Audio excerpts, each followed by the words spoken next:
Hi, welcome back to Sales Part 2. And here we're talking about a very, very important topic. It's about the power of influence. Sales is all about influencing. And there are five common errors. Let's talk about the errors first, and then we talk about the growth strategies. There are five common errors that salespeople make in the course of their sales. There are five common errors that salespeople will always make in the course of their conversation, and that can actually derail or destroy a sale to even the most qualified prospect. Now, if you want to know how to influence people, if you want to know how to actually influence your customers, it is important that you are aware of them and that you will avoid these mistakes at all costs. And the first of the most common error that a salesperson faces in day-to-day sales with customers is how to talk and not argue. The first is arguing. When you argue with a prospect, you are indirectly telling them that he or she is wrong. Now, people hate to be told when they are wrong, especially when it is obvious that they are. They dislike people who point out their errors. Now, you need to learn how to talk in a way that is agreeable during a sales conversation. If the prospect is challenging you, if the prospect or the customer is challenging your claims for your product, then use the feel, felt, found method and say something like, I understand how you could feel that way. Now, others felt the same way when we first showed them this aspect of our product. But this is what they found when they started using it. Now, when you eliminate the argument, eliminating the argument is one of the simplest sales techniques for you to begin with. Your job to win a customer, your job absolutely is just to win a customer and not win an argument. Our intentions is not to win an argument, but to win a customer. Now, unless the customer questions the integrity of your company, unless the customer questions the quality of your product, just let it pass. Focus on what the product can do for him and just ignore the rest. Always believe in yourself. The second most error that salespeople make is not having faith in themselves. The very best salespeople have an attitude of calm, confident, positive self expectation. Now, they feel good about themselves and they have a quiet faith that everything they are doing is contributing toward their inevitable success. Now, they are relaxed more about their lives and their careers because they know how to close a sale. Now, often their customers decide to buy from them even before they've made a sales presentation or even before they've described their product or service. Now, in order to learn how to influence people, in order to learn how to influence your prospects, how to influence your customers, you need to develop the same attitude and attribute of those who are champions of selling everything and everywhere. And often, most of these powerful sales techniques you can have is a strong belief in yourself. And when you have a strong belief in yourself, what's important is the point of view. The third common error that most salespeople make is the inability to connect with their prospects.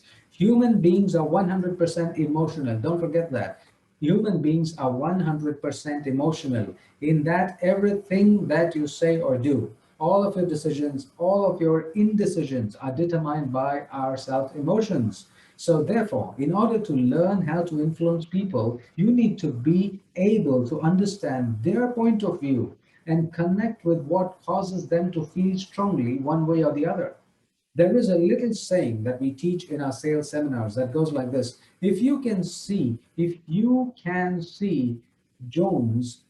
Jones, through the eyes of Mr. Jones, then you can tell Mr. Jones what Mr. Jones buys. Now, what this simply says is that if you can develop a high level of empathy that you can get out of yourself and put yourself in the mind, in the heart of that person, then you can have an inordinate influence on their actions and their behavior. And the very best salespeople are extremely sensitive and they're empathetic to others. They listen very closely to what others are saying. They listen very closely for the messages that are being conveyed between the lines. They are aware that there are things that are said and there are things that are not said. Perhaps the most powerful technique you can develop to learn how to influence people is the ability to ask questions carefully and then listen attentively to the answers. Remember, listening can build trust and credibility. The more you listen to what the other person is really saying, the more the other person will trust you, and the more the other person will be open to your influence. A basic rule is that you should never say anything if you can find a way to ask it instead. So, and it's important that you tell the truth. The fourth error is avoid overselling. This happens when you say that the product can do something that it cannot. It verges on the border between puffing and misrepresentation. Now, since the element of trust is the critical catalyst that makes the sale come together in the end, you must tell the truth and not do or say anything that might shatter that trust. In fact, understatement in selling today is probably more impressive than overstatement. Instead of you saying something exceptional about the capabilities of your product, you can tell about an experience enjoyed by one of your customers. Put the words in someone else's mouth. It's much more easier for a customer to accept and believe a positive remark if it is someone other than you who has said it. And don't be afraid. Don't ever be afraid. That's the fifth error. The error to avoid is the fear of rejection. People who fear rejection become so overly concerned without offending the customer that they avoid asking for the order. People who actually care only about making the sale often offend the customer and they end up losing it. Now, successful salespeople keep their eyes on both balls at the same time. Now, what do I mean? Salespeople have two qualities, and every salesperson must have that two qualities: empathy and ambition. The quality of empathy causes them to be sensitive to the best interests of their customers. And the quality of ambition on the other end causes them to be focused on making the sales expected of them. And they manage to keep these two qualities in balance. They are both concerned about the customer and they're also concerned about the sale. So the most important are the obstacles. There are several other reasons why the end game of selling is so stressful. There are many, many reasons why sales are not happening. There are many reasons why sales is becoming so tough, why there's so much of stress in selling and it's becoming so difficult. But there are some of the common reasons, some of the common obstacles that stops a sale, some of the common obstacles that holds back the required confidence to sell. And one of those is the fear of failure. The fear of failure. There are several other reasons why the end game of sales is stressful. But first and foremost, the most important is the fear of failure experienced by the prospect because of negative buying experiences in the past over which you could have no control. Prospects are conditioned to be suspicious. Customers are conditioned to be suspicious. They are conditioned to be skeptical and they are wary of salespeople and sales approaches. They may like to buy, but they don't like to be sold. They are afraid of making a mistake. They are afraid of paying too much. They are afraid of finding it on a sale cheaper somewhere else. So it is the fear of failure is the first, and then comes the fear of criticism. They are afraid of being criticized by others for making the wrong buying decision. They're afraid of buying an inappropriate product and finding out later that they should have purchased something else. The fear of failure, of making a mistake in buying your product, is the major reason why people object, hesitate, and even procrastinate on the buying decision. Then comes the fear of rejection. The second major obstacle to selling is the fear of rejection, the fear of criticism, the fear of disapproval, which is experienced by the salesperson. Now, you work long and hard to prospect. You work long and hard to cultivate a prospective buyer. And then you are very reluctant to say something that might cause the prospect or the customer to tune you out and to turn you off. You have a lot invested in each prospect, and if you're not careful, you will find yourself being wishy-washy at the end of the sale. Now, rather than risking or incurring the displeasure of the prospect by your asking for a firm decision, customers are busy. The third reason why the end of the sale is difficult is that customers are busy and they are preoccupied.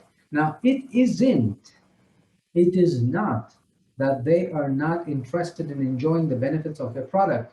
It's just that they are overwhelmed with work and they find it difficult to make sufficient time available to think through your recommendations and and to make a buying decision.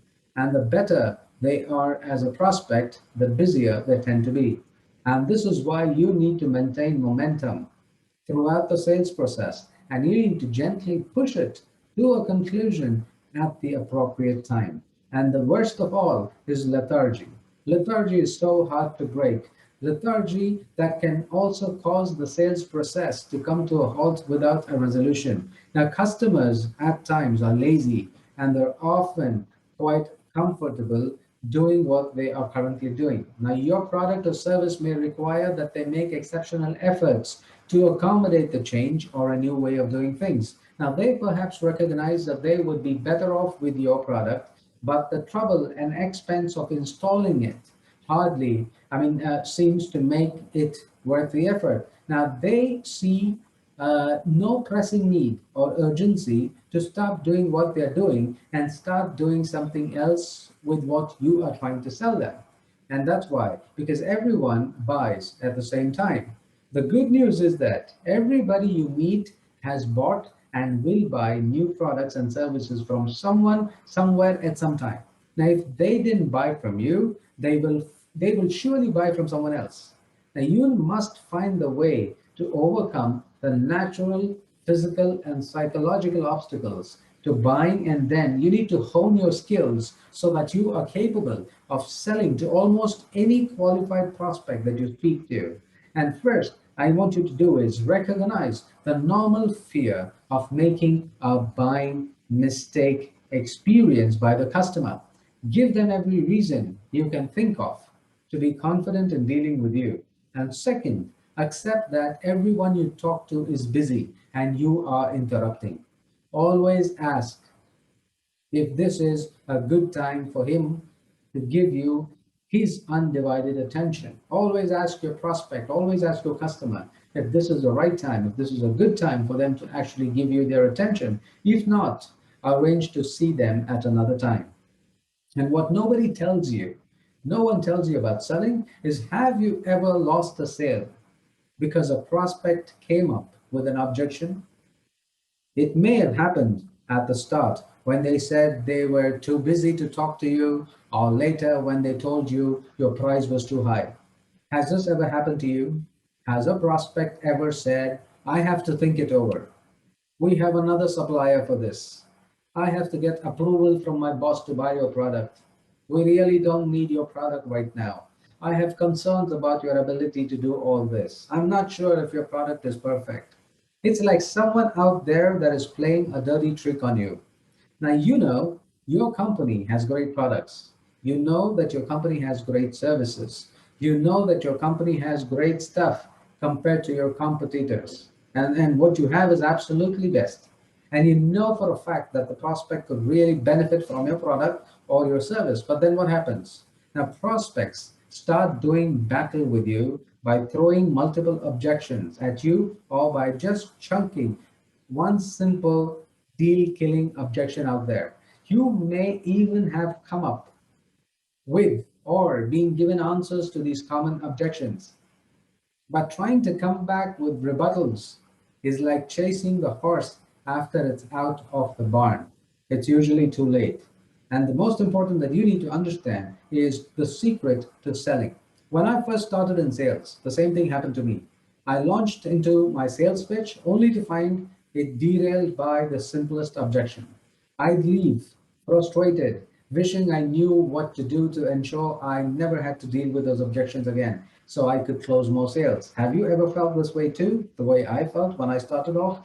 Then I discovered the simple secret to selling that turned my career and that turned my life around. It changed the way I started looking at sales. I discovered how to eliminate these objections before those prospects ever brought them up, so that when it was the time for the close, there wasn't anything in the way of finalizing that deal. And the key to getting in the door and closing more sales is having a system for eliminating objections so prospects never bring them up. It's that simple. Selling, my dear friend, selling is like flying a plane. Plane crashes are very rare. It's far safer to fly than drive to the grocery store in your car. Why? Why? Plane crashes are very rare. Selling is like flying a plane, very safe. It's far safer for you to fly from one country to another country than drive to the grocery store in your car. Do you know why? Well, the airlines, now listen to this carefully. This is the secret. This is what that actually changed my whole concept of selling. This is what that actually changed the whole ideology. And this can help you as well. This can really, really help you. This can really be beneficial to you. So listen to this carefully. The airlines don't just wait. I'm going to speak very, very slow so you really get this point. The airlines don't just wait for something to break and then try to fix it when the plane is falling off the sky. They identify, usually the airlines, always, the airlines will identify and they will address maintenance issues before the plane takes off. It's not a perfect system, but their overall record of getting people where they want to go is excellent. For most businesses and salespeople, the preventive maintenance program is missing from the sales process. You're stuck. You're stuck trying to respond to objections in mid-flight. You know, when you're trying to respond to objections in mid-flight, when in fact it's far easier to get rid of them before you even take off, if you have the right program in place.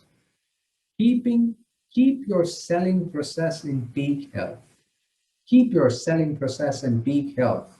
You know, a generation ago, polio, the fear of polio was in the hearts of parents everywhere. And people died often of smallpox and measles, and yet you hardly hear mention of these diseases today. Why is that? People got tired of treating deadly diseases, and thanks to our scientists, they came up with quick and easy ways for preventing them. Selling is just like your health. If you want to keep it from getting infected with deadly deal killing objections, then you need to treat them before they even infect your sales process. So always get your sales process well maintained before it's time for takeoff. You will learn more and more in the upcoming sales parts that you will be a part of. So see you in part 3 for another wonderful learning on sales and how you can become a great salesperson and use these wonderful learning skills, keys, and tips to build the salesmanship in your entrepreneurial journey. Thank you for watching. See you in part 3.